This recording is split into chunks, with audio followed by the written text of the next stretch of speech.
네, 오늘 이 아침 저들에게 주신 하나님의 말씀은 누가복음 2장 10절 한 절 말씀, 이 시간 다 함께 한 목소리로 합독하시겠습니다.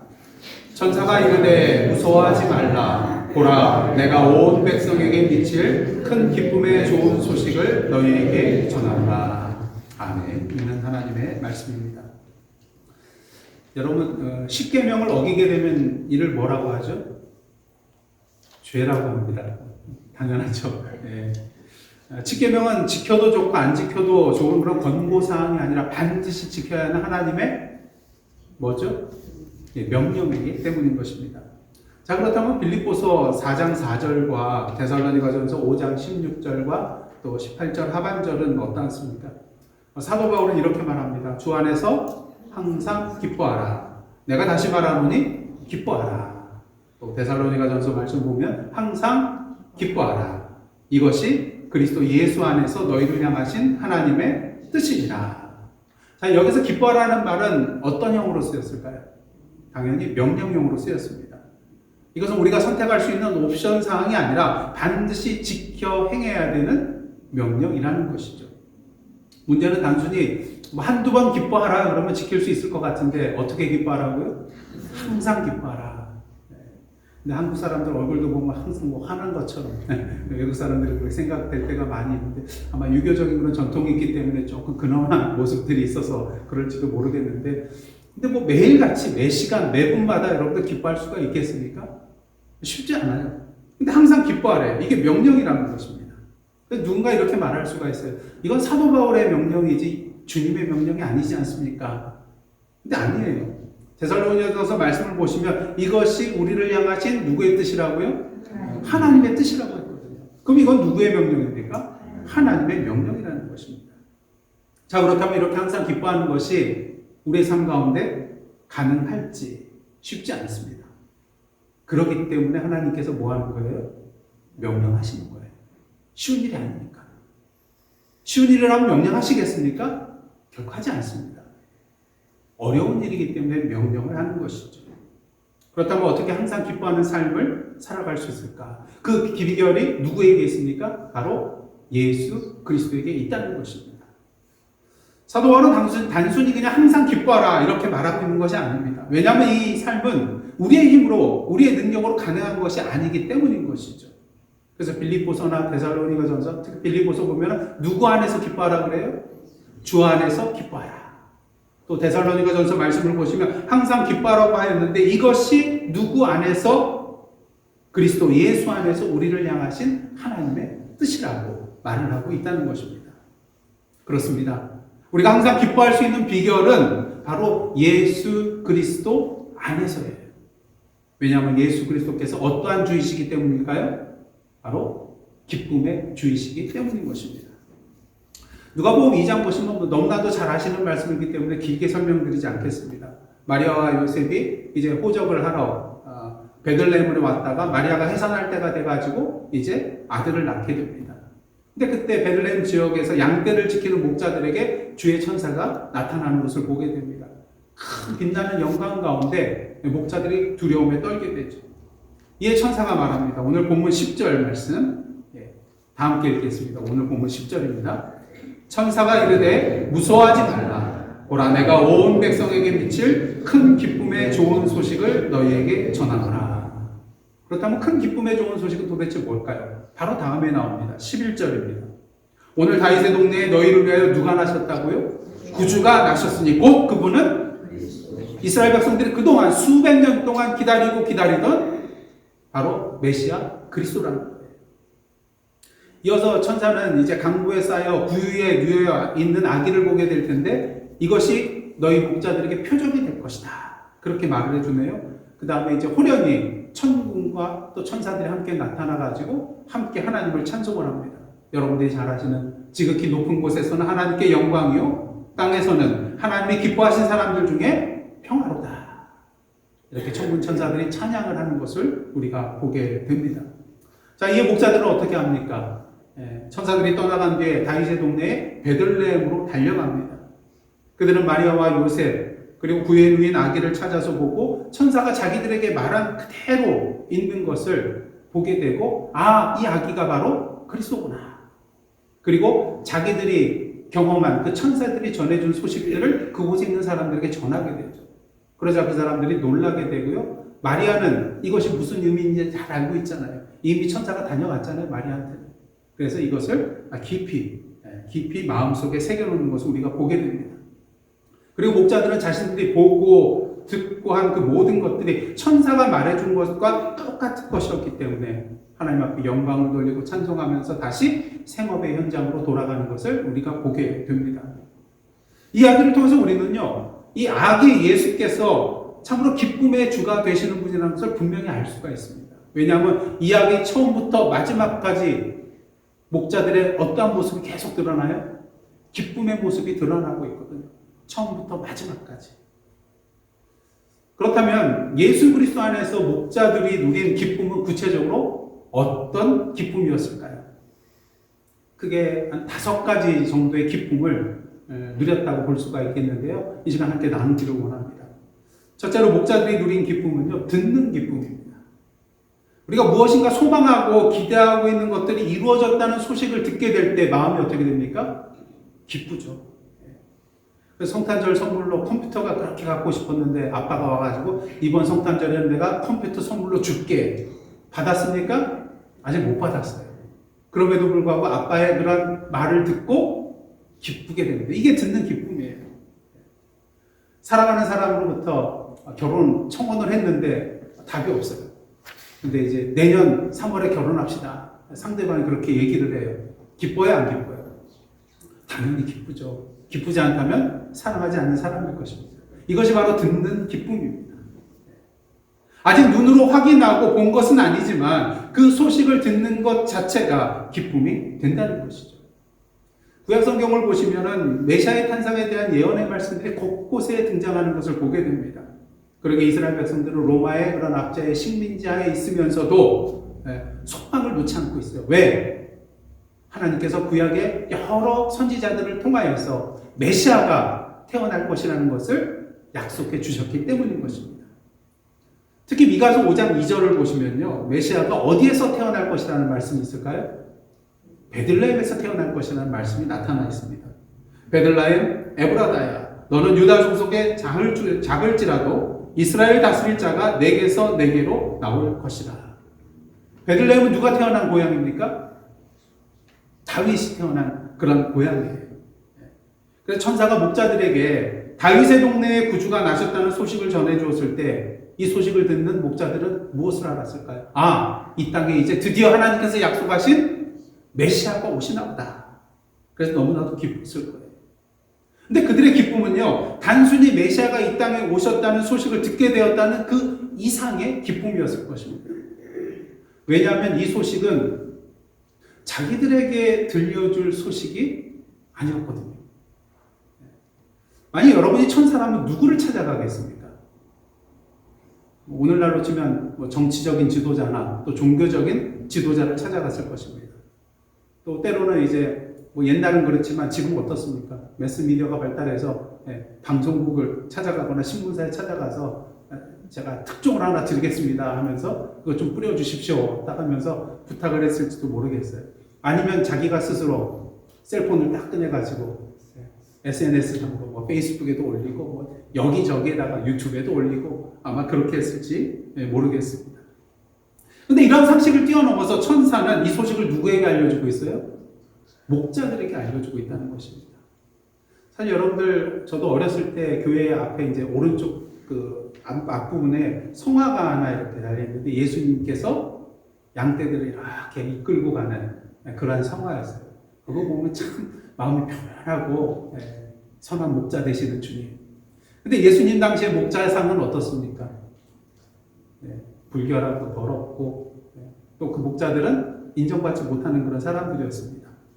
왜냐하면은 가축을 돌보는 일은 냄새나고 또 더러운 일이었을 뿐만 아니라 안식일을 제대로 지킬 수 있었을까요? 그렇지 못했어요.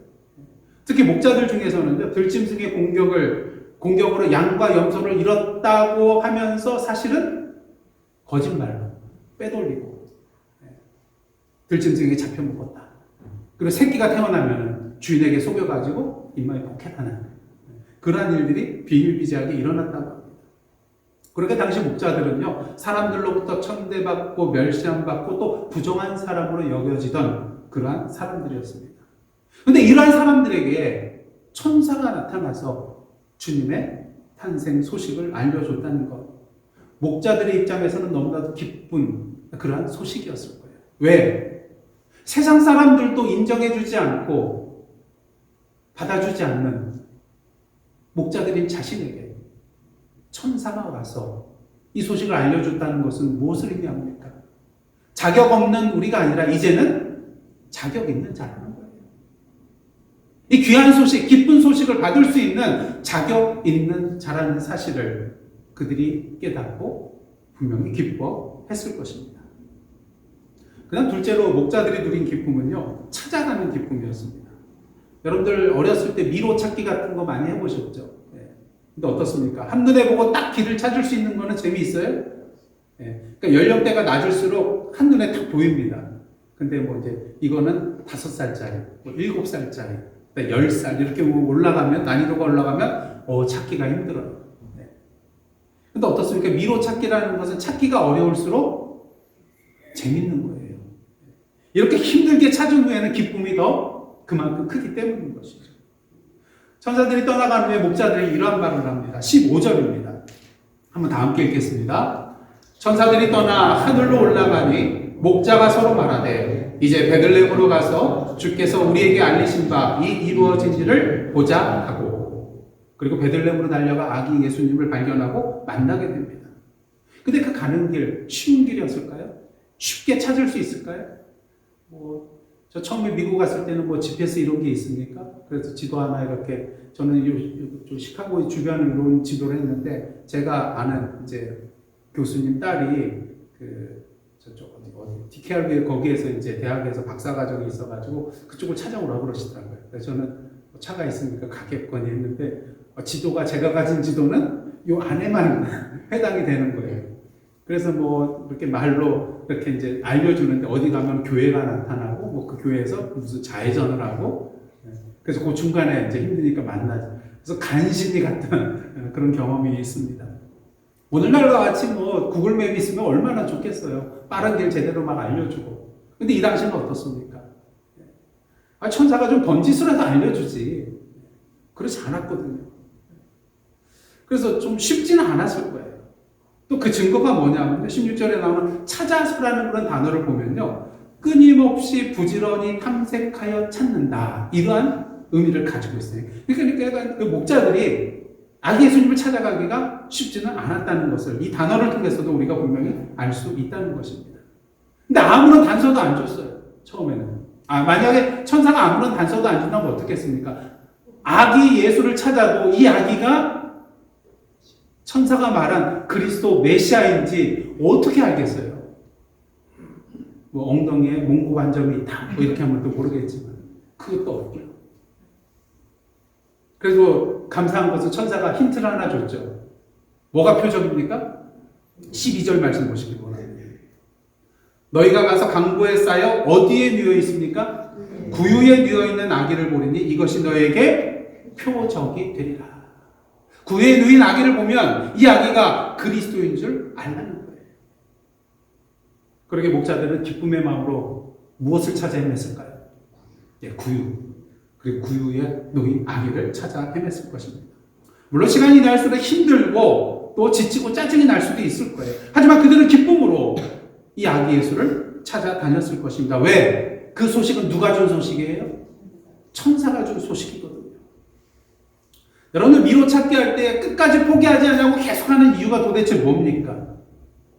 출구가 있다는 것을 믿기 때문에.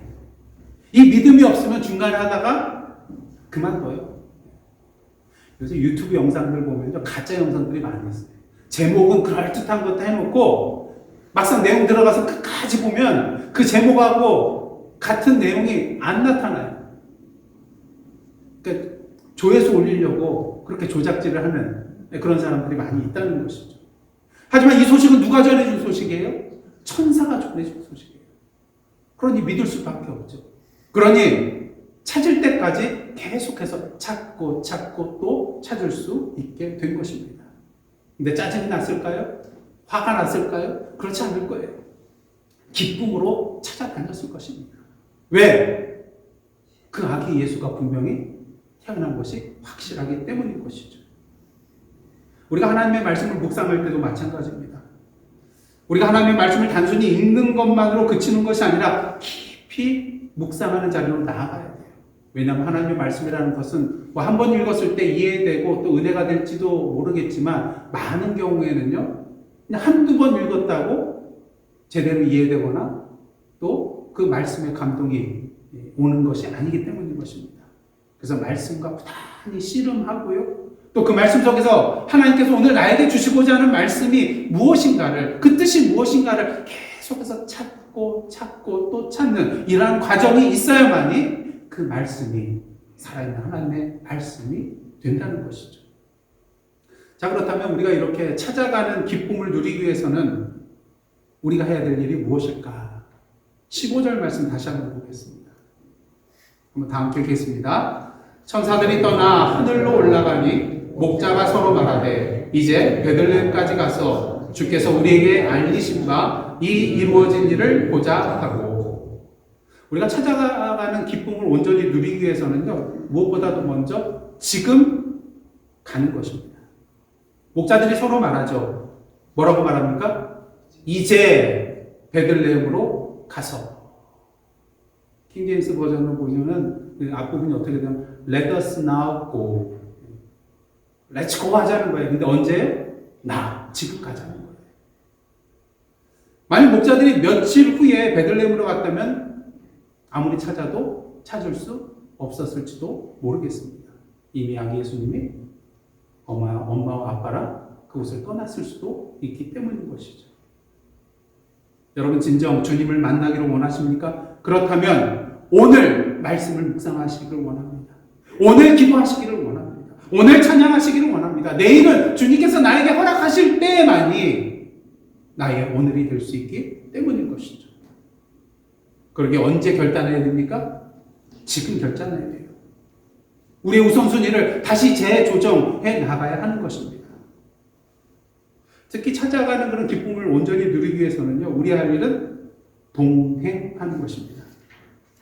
여러분, 길을 가는데 동행하는 사람이 있으면 어떻습니까? 그래도 마음이 놓이고요, 기뻐요. 또 내가 가는 길이 맞는지 서로 확인하고, 물론 둘 다 틀린 길을 가면서도 마음 좋게 그냥 웃으면서 갈 수도 있겠지만, 이 사람도 맞고 저 사람도 맞으면 거의 맞을 확률이 높은 거 아니겠어요? 그러니까 기쁨으로 갈 수 있다는 것입니다. 잘못된 길이라도 같이 망하는 거니까 좋다는 거예요. 특히 서로에게 힘을 실어줄 수가 있습니다. 넘어져도 일으켜줄 수 있는 사람이 있다는 것이죠.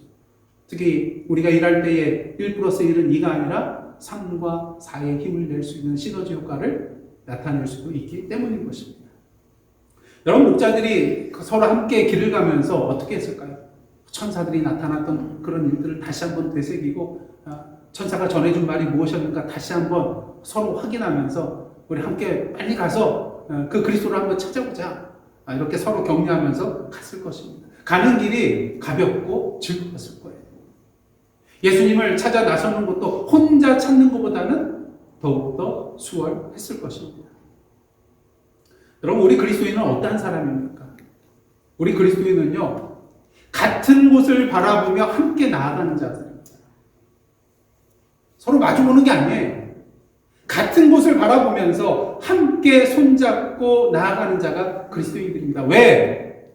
우리의 목적지가 같으니까요. 뭐 이런 말 많이 들어보셨죠? 빨리 가려면 혼자 가고 멀리 가려면 함께 가라.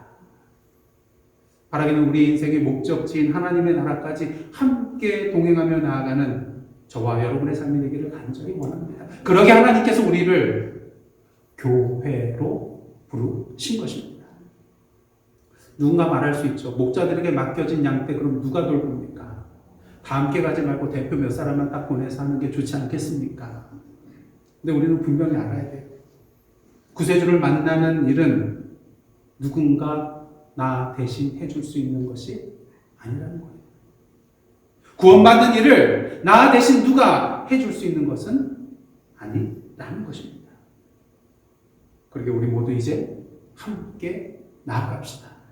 한 사람의 영적인 나고자 없이 끝까지 주님께서 마련해 주신 목적지를 향하여 믿음의 손을 붙잡고 함께 뛰어가는 저와 여러분 그리고 옛사람 공동체가 되기를 간절히 원합니다. 그리고 옆에 분에게 이렇게 말씀해 주세요. 이제 함께 찾아갑시다. 이제 함께 찾아갑시다. 혼자 먼저 가지 마세요. 네. 그다음 셋째로 목자들이 누린 기쁨은요. 이제는 만나는 기쁨입니다. 만약 여러분이 예수님의 발자취를 따라가지고 성지순례를 한다면 제일 먼저 가야 될 곳이 어딜까요? 당연히 예수께서 태어나신 베들레헴이겠죠.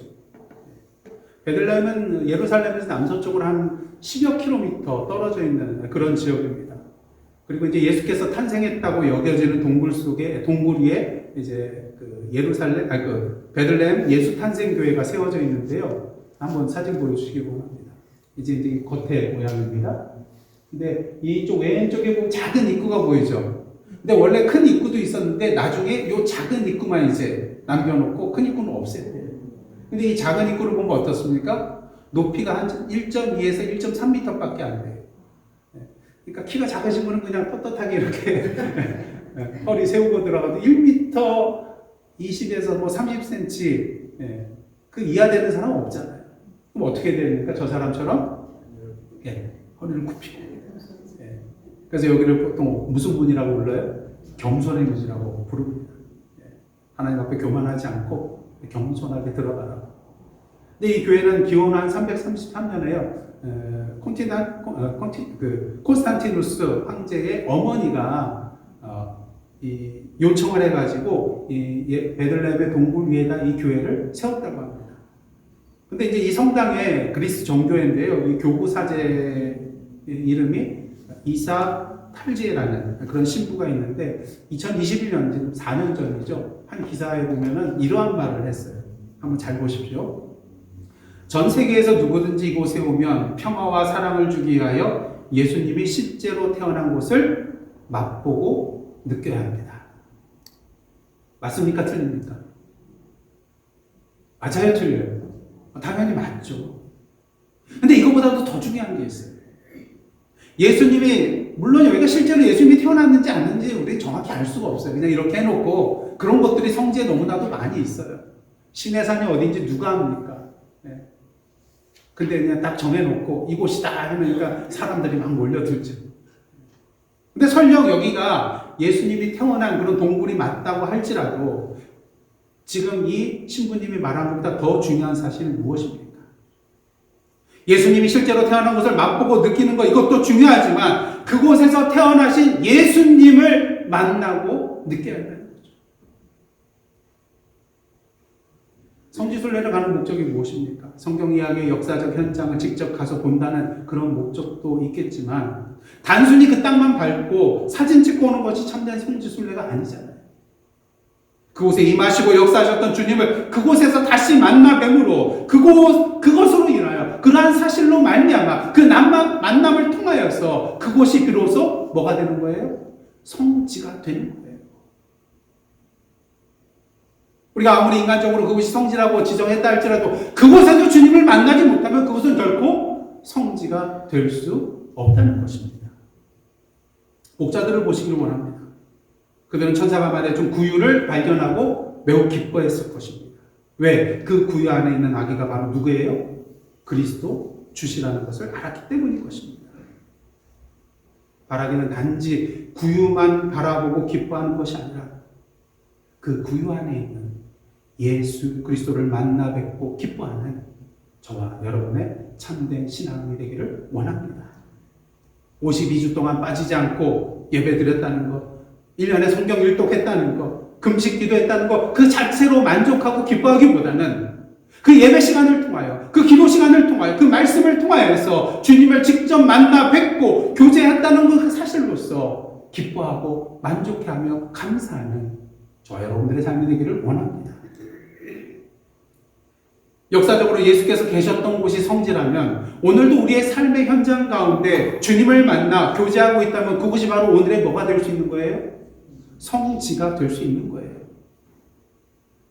그런 의미에서 물론 저 멀리 가서 정말 성지를 가서 땅을 밟아보고 하는 것도 중요하겠지만 오늘도 우리가 살아가는 이 땅, 우리의 삶의 현장의 삶 가운데서 주님을 만나는 성지 순례의 기쁨을 누리는 저와 여러분 되시기를 원합니다.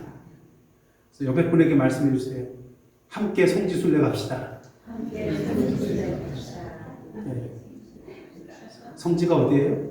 여러분 집의 안방이 될 수도 있고요. 파네라가 될 수도 있고요. 함께 항상 성지 순례하시는 저와 여러분의 삶 되기를 원합니다. 그 다음 넷째로 목자들이 누린 기쁨은요. 전하는 기쁨입니다. 목자들이 베들레헴으로 간 목적이 무엇입니까? 천사들이 전해준 그 기쁜 소식을 직접 보고 누리기 위함인 것입니다. 그래서 결국 그들은 아기 예수를 만나게 되었습니다. 그리고 모든 것으로 인하여 하나님께 찬송과 영광을 올려드리며 다시 생업의 현장으로 돌아가는 것을 보게 되죠. 중요한 사실은 그들이 누린 이러한 기쁨이 단순히 구주 아기 예수를 만난 것으로 끝나버리는 기쁨이 아니었다는 거예요. 한 걸음 더 나아가서 그들이 누렸던 기쁨은요, 또 하나의 기쁨이 있는데 천사가 전하여준 그 기쁨의 소식을 그곳에 있는 사람들에게 뭐 했다는 거예요? 전해줬다는 거예요. 오늘 보면 17절, 18절 말씀 한번 보시기 바랍니다. 보고 천사가 자기들에게 이 아기에 대하여 말한 것을 전하니 듣는 자가 다 목자들이 그들에게 말한 것들을 놀랍게 여기되. 여러분 목자들이 천사가 전해준 이 내용을 막 그 사람들에게 전할 때 마음이 어땠을까요? 너무나도 기뻤을 거예요. 이 사람들은 모르는 내용이잖아요. 나만 아는 내용이잖아요. 천사가 우리에게만 가르쳐준 거잖아요. 그러니 얼마나 기쁘겠어요. 입이 근질근질하겠죠. 마음이 들뜨면서 야 천사가 나타나서 이런 말을 똑같이 지금 이 자리에 궁에 누인 아기가 있다고. 이분이 바로 그리스도라. 너무나도 기뻤을 거예요. 아마 천사의 마음을 가지고 이 내용들을 전하였을 것입니다. 왜냐하면 이 소식은 자기들에게만 유효한 소식이 아니라 천사가 뭐라 그랬어요? 온 백성에게 미칠 큰 기쁨의 좋은 소식이라고 했거든요. 그러니까 내가 기뻐하듯이 그 사람들도 기뻐해야 된다는 것을 너무나도 잘 알았다는 것입니다. 그리고 우리는 이것들을 향하여서 사명이라고 말합니다. 복음의 소식은요, 우리가 누릴 기쁨인 소식인 동시에 우리가 기쁨으로 전해야 할 뭐예요? 사명이라는 것이죠. 바라기로 오늘도 전하는 기쁨의 사명을 온전히 감당하는 저와 여러분의 모습이 되기를 원합니다. 드디어 이제 5번째 마지막 목자들이 누린 기쁨은요, 샘솟는 기쁨입니다. 여러분 세상이 주는 기쁨은 보통 어떻습니까? 오래 가나요? 오래 가지 못합니다. 특히 이제 뭐 중국 제품 요새 많이 나아지긴 했지만 어떻습니까? 싼게 비지떡이라고 처음에는 좋아 보이고 비슷해 보이고 짝퉁도 요새는 뭐 진품보다도 좋은 짝퉁도 나오긴 하지만 많은 경우 어때요? 오래 가지 못해요. 기쁨이 사라집니다. 진품이라 할지라도요, 오래 가면 새 것이 나오면은, 신상이 나오면 어떻습니까? 네. 정과 같은 기쁨을 누릴 수가 없습니다. 왜냐하면 세상이 주는 기쁨은 대부분 어디에서 비롯되냐면요, 소유함에서 비롯되기 때문인 거예요. 왜냐하면 우리 이러한 기쁨은요, 우리의 상황과 환경이 달라지면 이 기쁨이 변해버려요. 또 다른 거 가져야 되거든요. 이게 완전한 게 아니거든요. 하지만 주님께서 주시는 기쁨은 어떠한 기쁨입니까? 영원한 기쁨이라는 거예요. 왜냐하면 주님이 주시는 그 기쁨은 소유에서 오는 것이 아니라 주님과의 뭐에서부터 오는 거예요? 관계에서 오는 것이기 때문인 것입니다. 이런 기쁨은 어떠한 상황 속에서도 흔들리지 않게 됩니다. 왜? 상황이 변한다 할지라도 여전히 주님께서는 나를 사랑하시고 내 곁에 오셔서 나와 동행해 주시고 힘 주시고 지혜 주시고 능력 주시어서 그 모든 상황 속에서도 담대하게 나아갈 수 있도록 인도해 주시기 때문인 것이죠. 그리고 궁극적으로 마지막 처소를 약속해 놓으셨고 보장해 놓으셨잖아요. 그런 의미에서 세상이 주는 그런 기쁨은 물 웅덩이와 같습니다. 뭔가 차 있는 것처럼 느끼지만 어떻습니까? 제한적이에요. 그리고 오염되기 쉽습니다. 고여 있으니까요. 반면 주님이 주시는 기쁨은 샘물과도 같습니다. 지속적으로 생명이 흘러 넘침으로 고갈됨이 전혀 없기 때문인 것이죠. 여러분, 목자들을 보시길 원합니다. 다시 삶의 현장으로 돌아가요. 하지만 이전의 그 목자의 모습이 아닙니다. 20절 한번 보도록 하겠습니다. 목자들은 자기들에게 이르던 바와 같이 듣고 본 그 모든 것으로 인하여 하나님께 영광을 돌리고 찬송하며 돌아가니라. 여기서 영광을 돌리고 찬송했다는 이 표현은요, 현재 분사로 쓰였어요. 어떤 의미냐면요, 지속적인 행동을 의미합니다. 아기 예수를 만난 목자들이 누렸던 그 기쁨이 그냥 단순한 이례적인 기쁨이 아니라 그 위에도 계속해서 하나님께 영광을 돌리고 찬송하게 되는 지속적인 기쁨이었다는 것이죠. 그렇게 다시 삶의 현장으로 돌아갔지만 이제는 그들이 듣고 본 그 모든 것으로 인하여 마음속에 뭐가 흘러 넘쳤을까요? 기쁨이 샘솟듯 흘러 넘쳤을 것입니다. 그리고 그들이 만난 예수 그리스도를 주위 사람들에게 증거하는 그런 삶을 살게 되었을 것입니다. 바라기는 세상이 주는 일시적인 웅덩이의 기쁨의 자리에서 벗어나 예수 그리스도 안에서 영원히 샘솟는 기쁨을 누리시는 저와 여러분 모습 되시기를 간절히 원합니다. 옆에 분에게 말씀해 주세요. 샘솟는 기쁨을 누립시다. 예수께서 이 땅에 기쁨의 주로 오셨습니다. 그러게 목자들은 이 주님 안에서 5가지 기쁨을 누렸어요. 첫 번째는 듣는 기쁨. 두 번째는 찾아가는 기쁨. 세 번째는 만나는 기쁨. 네 번째는 전하는 기쁨. 5번째는 샘솟는 기쁨. 바라기는 대강절 3번째 주일을 맞이하여 목자들이 누렸던 이 5가지의 모든 기쁨을 주님 안에서 온전히 누리시는 저와 여러분의 복된 삶이 되시기를 간절히 원합니다. 기도하시겠습니다. 하나님, 기쁨의 주 되신 예수 그리스도 안에서 목자들이 누렸던 참된 기쁨을 누리며 오늘의 천사들과 목자들이 되어 그 큰 기쁨의 소식을 이 세상에 전해 나아가는 저희들, 그리고 예산 선교교회 되게 하여 주옵소서. 이 모든 말씀 기쁨의 주가 되시는 예수님의 이름으로 기도드리옵나이다. 아멘.